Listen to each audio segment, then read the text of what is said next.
But here's Tom Homan talking about the attacks that just happened in New Orleans and in Las Vegas and saying that the threats are still active.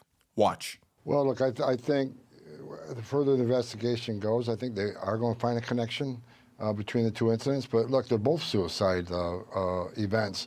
The man in New Orleans certainly had no plans to going home for getting out and trading gunfire with law enforcement. So I think both these men realized they weren't going home after this event.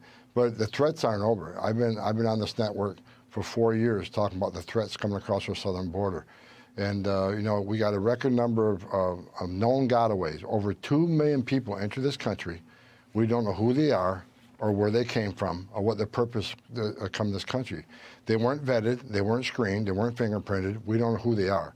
And since the Border Patrol and CBP arrested well over 300 people on terrorist watch list, how many of that 2.2 million who escaped apprehension, who escaped vetting, who escaped fingerprinting, came from a country sponsoring terror?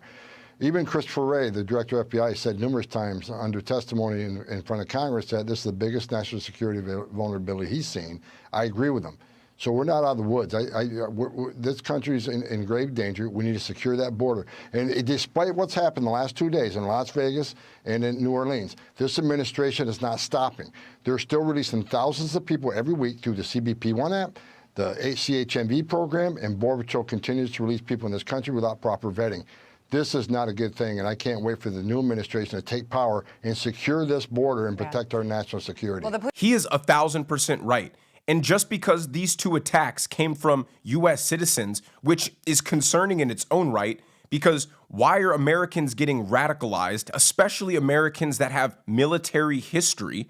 If our military has been infiltrated by terrorists and are radicalizing military, we're screwed. We're over. We're cooked. They've destroyed us from within.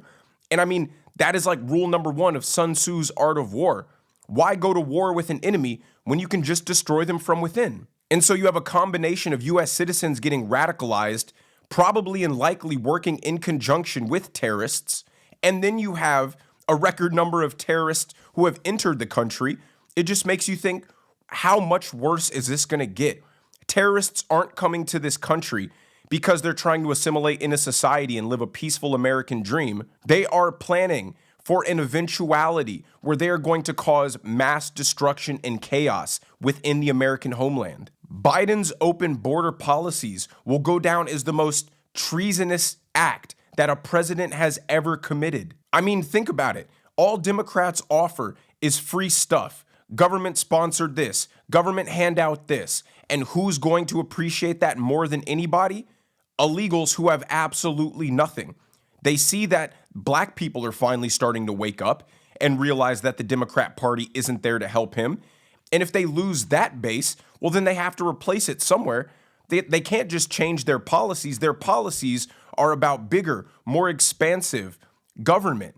And so they don't want to give up their power. They want to keep expanding their power. So that means they need more people to come in and vote for them to keep growing. This is what a policy predicated in kindness and compassion will get you. It's like if you leave the candy bowl out on Halloween and you leave a sign that says, please just take 2. You know within 30 minutes, somebody is going to come and take the entire candy bowl because that is just human nature. I'm sure that there are plenty of illegal immigrants who literally just want to come here and live a better life.